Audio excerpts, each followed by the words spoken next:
आज़ाद कश्मीर में in house तब्दीली। वज़ीर आज़म आज़ाद कश्मीर चौधरी अनवर उल हक के खिलाफ तहरीक अदम एतमाद पेश। कानून साज असम्बली का इजलास। तहरीक अदम एतमाद की कामयाबी के लिए 27 अरकान की अददी अक्सरियत दरकार। ऐवान में पीपल्स पार्टी के 17, फॉरवर्ड ब्लॉक के 11 और मुस्लिम लीग नून के 9 अरकान हैं। नून लीग वोट देने के बाद अपोजिशन बेंचों पर बैठेगी। नए कायदे ऐवान के इंतखाब के लिए वोटिंग भी आज होगी। वज़ारत उज़्मा के लिए फैसल मुमताज़ राठौर भारी अक्सरियत से कामयाब होने का इम्कान। कानून साज असम्बली की मौजूदा टर्म में फैसल राठौर चौथे वज़ीर आज़म होंगे। चौधरी अनवर उल हक मुजफ्फराबाद पहुंच गए। उनके हमरा सीनियर वजीर और वजीर दाखिला कर्नल वकार अहमद नूर, चौधरी अजहर सादिक और आमिर अल्ताफ भी मौजूद हैं।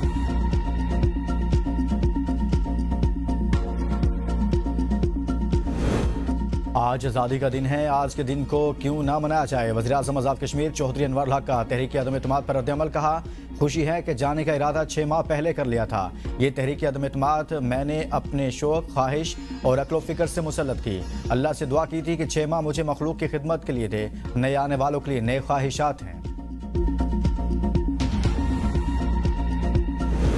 साबिक वज़ीर आज़म आज़ाद कश्मीर राजा फारूक हैदर असम्बली पहुंचते ही आपस से बाहर हो गए। राजा फारूक हैदर ने सहाफ़ी के सवाल पर मोबाइल फ़ोन खींच लिया। सहाफ़ी ने सवाल किया, नए कायदे ऐवान को वोट देंगे। फारूक हैदर ने गुस्से में जवाब दिया कि क्या करूं, मैं यहाँ किस लिए आया हूँ, किसने तुम्हें कहा मुझसे सवाल करो।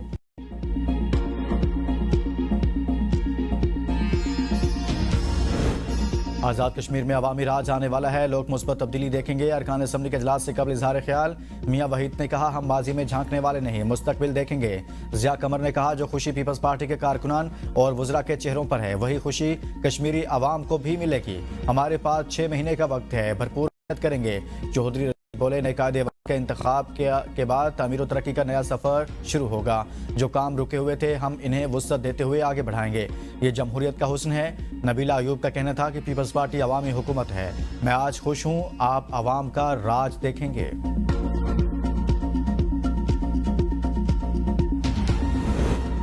इंसानियत के खिलाफ जुराइम। बांग्लादेश के साबिक वज़ीर आज़म शेख हसीना वाजिद को फांसी सुना दी गई।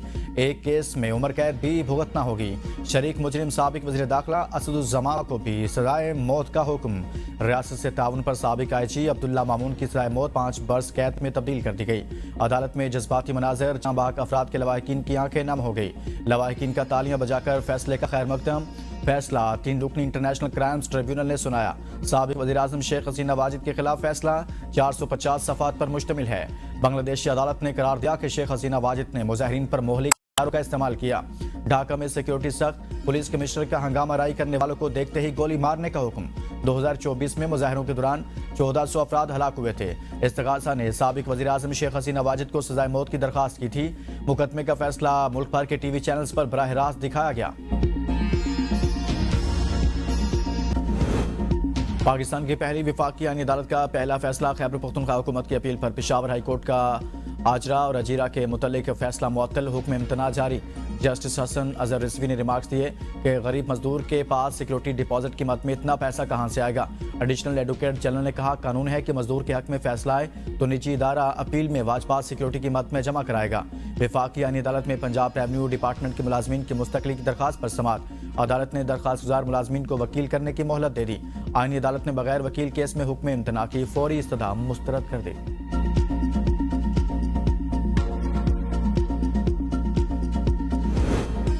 विफाकी आईनी अदालत के मजीद 2 जजेस ने हलफ उठा लिया। जजेस की तादाद 7 हो गई। जस्टिस रोजी खान और जस्टिस अरशद हुसैन शाह से विफाकी आईनी अदालत के चीफ जस्टिस अमीनुद्दीन खान ने हलफ लिया।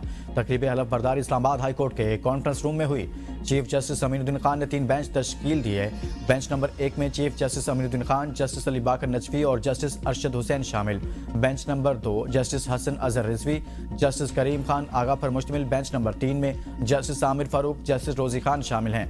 इस्लामाबाद हाई कोर्ट का कोर्ट रूम नंबर 2 विफाकी आईनी अदालत का कोर्ट रूम 1 बन गया। चीफ जस्टिस अमीनुद्दीन खान के नाम की तख्ती लगा दी गई।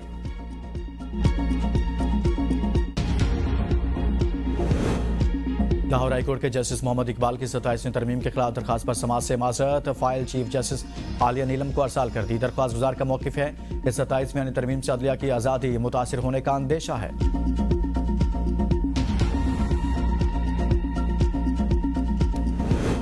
अलीमा खान फिर रावलपिंडी खसूसी अदालत में पेश न हुई। 11वीं मरतबा वारंट गिरफ्तारी जारी। अलीमा खान के रेवन्यू रिकॉर्ड की रिपोर्ट अदालत में जमा। वारंट गिरफ्तारी के अदालती अहकामात की तामील न करने पर chairman CDA chief commissioner Islamabad के भी नाकाबिले जमानत वारंट गिरफ्तारी जारी कर दिए गए। आज इस्लामाबाद को चेयरमैन CDA और चीफ कमिश्नर के वारंट की तामील करने की हिदायत। वकला सफाई की अदम हाजिरी के बायस शहादत रिकॉर्ड न हो सकी।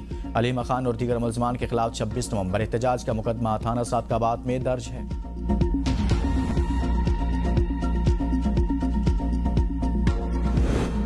रावलपिंडी में साबिक ADCR सियालकोट मोहम्मद इकबाल संगेड़ा के पुलिस हिरासत से फरार होने के बाद ड्यूटी पर मौजूद एहलकारों के खिलाफ मुकदमा दर्ज। गफलत के मुर्तकिब ASI जफर इकबाल, कांस्टेबल यासिर अहमद बिलाल और महरम शहजाद गिरफ्तार कर लिया गया। पुलिस के मुताबिक मुलजिम को 13 नवंबर को लाहौर जेल से एंटी करप्शन अदालत में पेश करने के लिए रावलपिंडी लाया गया था। वापसी के दौरान चक्री मोटरवे सर्विस एरिया में वॉशरूम इस्तेमाल करने के बहाने मुलजिम फरार हुआ। सर्विस एरिया में पहले से मौजूद मुलजिम का भाई 6 नामालूम अफराद की हमराही से गाड़ी में बिठाकर ले गया। मुकदमे के मुताबिक ASI जफर इकबाल और मुलजिम के भाई के दरमियान राब्ता भी साबित हुआ है। मुलजिम मोहम्मद इकबाल संगेड़ा सियालकोट में हाउसिंग सोसाइटी से रिश्वत लेने के केस में गिरफ्तार था।